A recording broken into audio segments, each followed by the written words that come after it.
Hi, in this video we are going to analyze how elite wingers make decisions on the ball. Players like Lamine Yamal, Bukayo Saka, Raphinha, Olise and many others.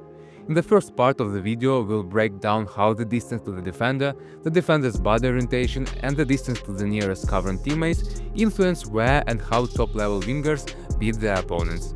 In the second part we'll look at the examples of winger playmaking, how they create goal-scoring opportunities for teammates without dribbling. If you watch this video until the end, you'll be able to improve your efficiency and become a real threat to any defender. One of the key factors behind successful dribbling is natural ability, explosive acceleration, top speed, coordination, and technical quality. However, even those qualities are not enough for effective 1v1 play if the winger makes chaotic decisions without clear reference points. Let's start with how wingers beat defenders depending on the level of defensive aggressiveness. As a winger, before receiving the ball, you must always assess your opponent's intention. Here, Saka sees that the fullback is closing the distance aggressively at high speed. At the same time, the defender is approaching from the inside, leaving space along the touchline. As a result, Saka beats him with just one aggressive touch forward. Again, Saka against a fullback who closes the distance aggressively, but this time the defender manages to stop early. Saka now has time to stop the ball with his first touch, wait for the defender's tackle attempt, and then push the ball past him with the second touch. Very often defenders behave much more cautiously and slow down much earlier. Here the defender keeps a large distance, which gives the winger space to take more than 2 touches and wait for the defender to make a mistake. If a defender respects your speed and technique, he will usually keep a larger distance and avoid initiating a tackle. In this situation, Doku can carry the ball forward. He uses short, frequent touches toward the defender, provoking a reaction. Because the ball is always under control, he can instantly push it past the defender the moment the tackle attempt comes. Another way to exploit this space given by a cautious defender is through feints. Here Doku's opponent simply waits and gives him almost 4 meters of space. In these situations, the winger can't beat the defender from a standstill.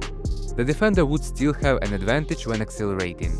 So Doku closes the distance himself using a feint and forces the defender into a tackle attempt. Olise sees that the defender has stopped early and is set for a tackle. The purpose of Olise's feints here is to disrupt the defender's balance. Once that happens, he accelerates into the free space and releases the ball only after drawing the attention of 3 opponents at once. Beyond distance and aggressiveness, a winger must also elevate the defender's body shape and foot orientation in 1v1 situations. This information indicates which direction is more favorable to attack.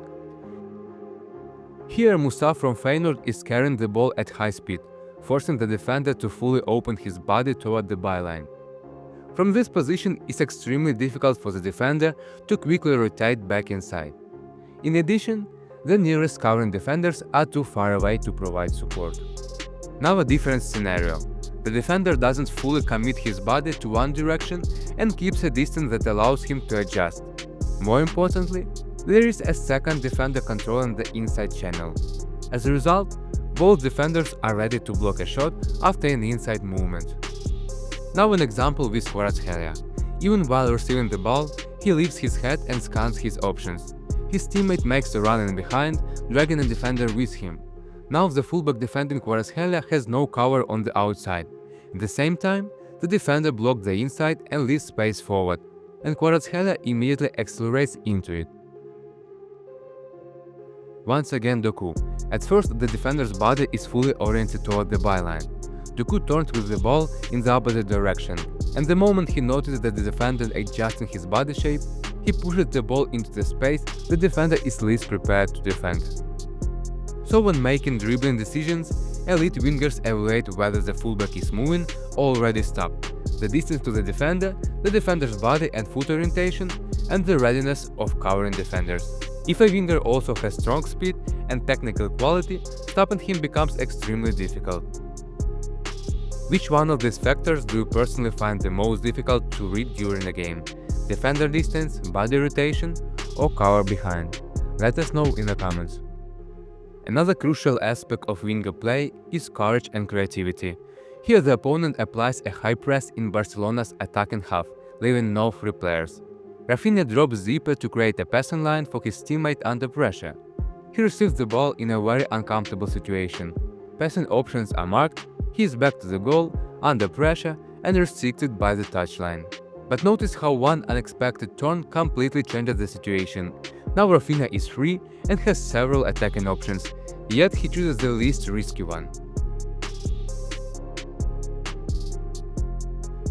In similar situations, many wingers choose the safe options and play a simple backward pass in 1 or 2 touches. But look how Yamal helps his team break the press here, with 8 Sociedad players positioned in Barcelona's half. With one unexpected turn, he creates a numerical advantage and multiple attacking options at the same time. Pause the video and write in the comments, did Yamal have a more interesting option to develop this attack here? Another example of how a winger can help during build-up. The opponent plays man-to-man across the pitch and every player is under pressure. Godtz scans the field before receiving the ball and identifies a scenario where a goal-scoring chance can be created with just one touch.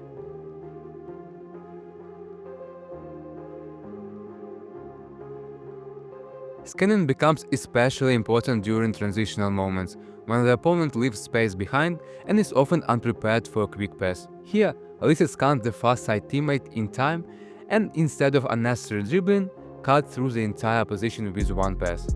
This is exactly the type of decision making and scanning we work on at ForPro, helping players read situations earlier and choose the most effective solutions in real time. A team of football analysts at ForPro work one-on-one online with players, breaking down their matches and showing what drives their performance. Each session is personal, built around position and goals. Visit ForPro and book your free session today. Scanning and awareness are important not only before receiving the ball, but also during dribbling. Here Hauge lifts his head as he receives the ball. He has space to carry it, drives forward and then scans again. His ball carrying changes the situation. His teammate in the box becomes completely free because Hauge has drawn the attention of almost the entire opposition team. An even more interesting example with Raphinha.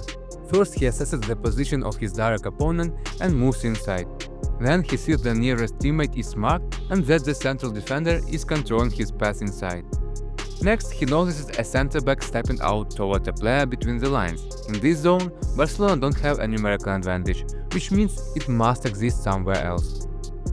Here Yamal is in a situation very similar to those earlier in the video, and he clearly has the option to move inside after Koundé's movement.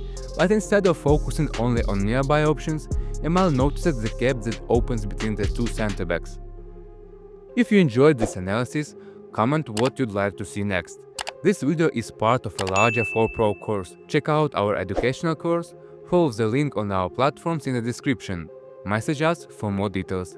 If this breakdown interested you, watch other tactical analysis from ForPro.